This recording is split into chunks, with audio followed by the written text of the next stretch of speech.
আমার ভাইরা বাবারা, সেই রহমতের নবী, কুল কায়নাতের নবী রওজা শরীফে কিয়ামত পর্যন্ত উম্মতি হাবলি বলে কাঁদতেছেন, কাঁদবে সুবহানাল্লাহ। হাসরের মাঠেও কাঁদবে।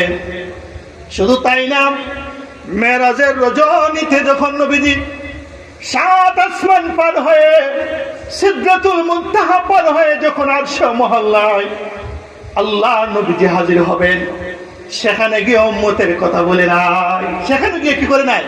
উম্মতের কথা বলে নাই। বলেন কিভাবে হুজুর?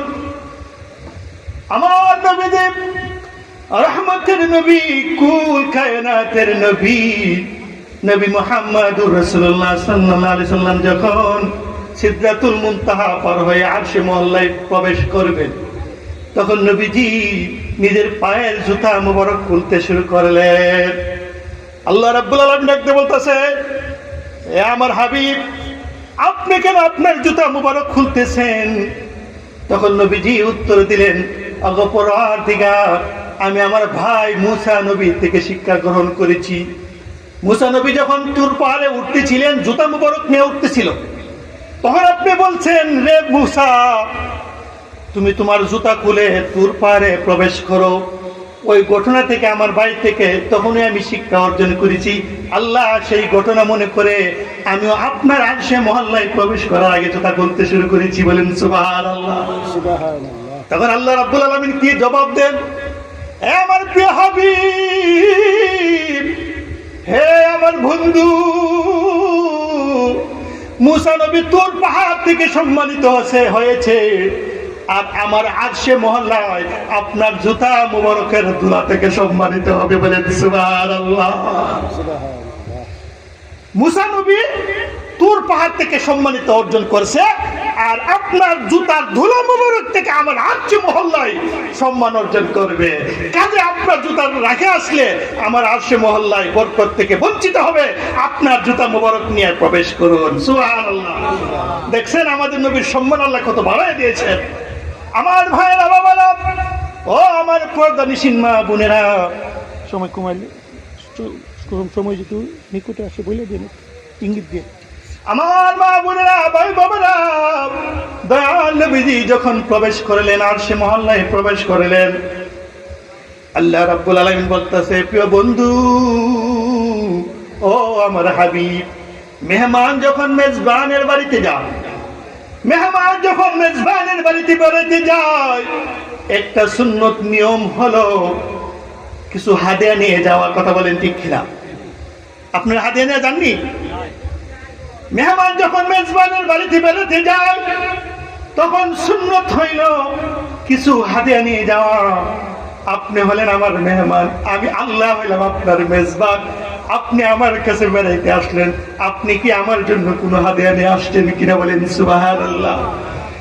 আল্লাহর নবী উত্তরে বলেন, ওগো পরওয়ারদিগার, আমি খালি হাতে আসি নাই, আমি আপনার জন্য হাদিয়া নিয়ে আসছি। সেই হাদিয়া হলো আত-তাহিয়াতু লিল্লাহি ওয়াস সালাওয়াতু ওয়াত তাইয়্যিবাত। জোরে বলেন সুবহানাল্লাহ। সুবহানাল্লাহ। আল্লাহ আমার ইবাদতে বদনি, আমার ইবাদতে জবানি, আমার ইবাদতে বদনি, আমার ইবাদতে জবানি, সকল ইবাদত বندگی আপনার জন্য হাদিয়া নিয়ে আসলাম। আল্লাহ খুশি হয়ে গেছে, আল্লাহ খুশি হয়ে গেছে, খুব খুশি হয়ে গেছে। তখন আল্লাহ রাব্বুল আলামিন খুশি অবস্থায় নিজের হাবিবকেও হাদিয়া দিচ্ছেন। কি হাদিয়া দিচ্ছেন? আল্লাহ স্বয়ং বলতেছেন, আসসালামু আলাইকা আইয়ুহান নাবিয়্যু, ওগো নবীদের নবী, হে নবীদের নবী, আমি আল্লাহর পক্ষ থেকে শান্তি বর্ষণ হোক। সুবহানাল্লাহ। আমি আল্লাহর পক্ষ থেকে, হে নবীদের নবী, আল্লাহ স্বয়ং বলতেছেন, আসসালামু আলাইকা আইয়ুহান নাবিয়্যু, হে জগতের নবীদেরও নবী। দুনিয়াতে অন্য কোনো নবী নাই যে তিনি অন্য নবীরও নবী, শুধু একমাত্র একজনই নবী, যিনি হচ্ছেন রাহমাতুল লিল আলামিন, সকল জগতের নবীদের নবী। বলেন সুবহানাল্লাহ। উম্মতের যেমন নবী, দুনিয়া এবং আখিরাতের যেমন নবী, আবার স্বয়ং নবীদেরও নবী। আমরা নামাজে পড়ি কিনা, আসসালামু আলাইকা আইয়ুহান নবিয়্যু পড়ি কিনা? তাশাহুদ পারেন আপনারা? মক্তবে শিক্ষা দেওয়া হয় এসব মক্তবে। আমার ভাইয়েরা দেখেন, আমি যে কথা যে পয়েন্টে বলতেছিলাম, আল্লাহ নবী আর সে মহল্লায় গিয়া উম্মতের কথা ভুলে নাই, উম্মতের কথা স্মরণ করেছে। আল্লাহ যখন বলেছেন আসসালামু আলাইকা আইয়ুহান নবিয়্যু, হে নবীদের ও নবী, আমি আল্লাহর পক্ষ থেকে শান্তি বর্ষিত হোক, নবীজি খুশি হইলেন না? কেন খুশি হইলেন না? শুধু নবীকে একা সালাম দিচ্ছে, নবীকে একা শান্তি দিচ্ছে, রহমত দিচ্ছে, নবীর সাথে অ্যাড করতেছেন আসসালামু আলাইনা ওয়া আলা ইবাদিল্লাহিস সালিহিন। ওগো আল্লাহ, আমাকে একা শান্তি দিলে হবে না, আমাকে একা সালাম দিলে হবে না, আসসালামু আলাইনা, আমার উপরও শান্তি বর্ষিত হোক, ওয়া আলা ইবাদিল্লাহিস সালিহিন, আমার নেককার বান্দা বান্দীদের উপর সালাম বর্ষিত হোক। বলেন সুবহানাল্লাহ। নেককার বান্দা বান্দীদের উপর আর সে মহল্লায় গিয়ে উম্মতের কথা স্মরণ করেছেন। কেমন নবীর উম্মত আমরা! সেই নবীর উম্মত হওয়া সত্ত্বেও কিন্তু আমরা নবীর কদর বুঝি না, নবীর সম্মান ইজ্জত রক্ষা করি না, নবীর নামের উপর কটাক্ষ করা হয়, নবীর ইজ্জতের উপর আঘাত করা হয়, কিন্তু সেই নবীর ইজ্জতের উপর আঘাত করা হইল আমরা নীরবে শুয়ে যাই, তার প্রতিবাদও করি না। কিসের উম্মত, কিসের উম্মত? কথা বলেন ঠিক কিনা? আমার ভাইরা, নবীর ইজ্জতের উপর কোনো বান্দা, কোনো উম্মত যদি কথা বলে, কোনো কাফের বেঈমান নাস্তিক যদি কথা বলে, আপনি আমি নবীর উম্মত হওয়া সত্ত্বে যদি প্রতিবাদ না করি, আমরা ইমানদার হতে পারি না। কথা বলেন ঠিক কিনা? অথচ আল্লাহ নবী ইরশাদ করেন মান রাআ মিনকুম মুনকারান ফালইউগাইয়িরহু বিয়াদিহি ওয়া ইল্লাম ইস্তাতিফ বিলিসানিহি ফা ইল্লাম ইস্তাতিফ বিকলবিহি যালিকা আযআফুল ঈমান। তোমাদের সম্মুখে যদি শরীয়ত পরিপন্থী কোনো কাজ দেখো, হাতের দ্বারা বাধা প্রদান করো, সামর্থ্য নাই জবানের দ্বারা প্রতিবাদ করো, এরপরে সামর্থ্য নাই দিল দ্বারা ঘৃণা করো। আর দিল দ্বারা ঘৃণা করা মানে যালিকা আযআফুল ঈমান, দুর্বল ঈমানের লক্ষণ। আমরা কি দুর্বল ঈমানদার হব নাকি সবল ঈমানদার হব?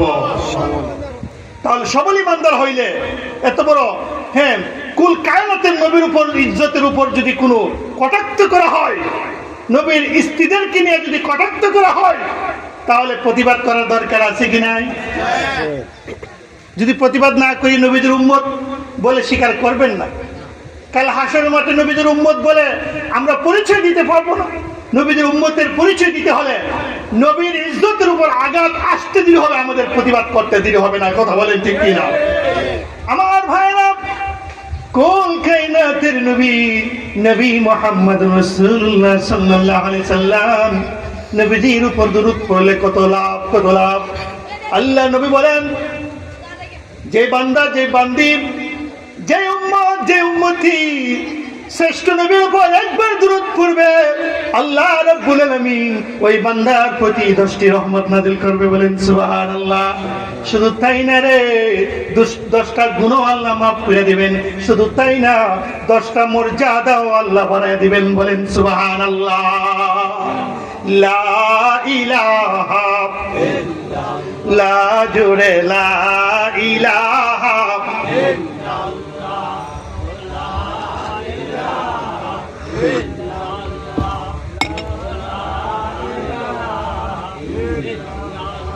জান্নাতের ওই হরপরিরা করছে যেই নাম জপনা,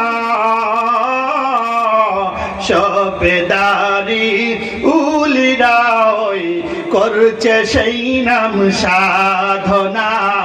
লা ইলাহা ইল্লাল্লাহ, লা ইলাহা ইল্লাল্লাহ, লা ইলাহা ইল্লাল্লাহু মুহাম্মাদুর রাসূলুল্লাহ সাল্লাল্লাহু আলাইহি ওয়াসাল্লাম।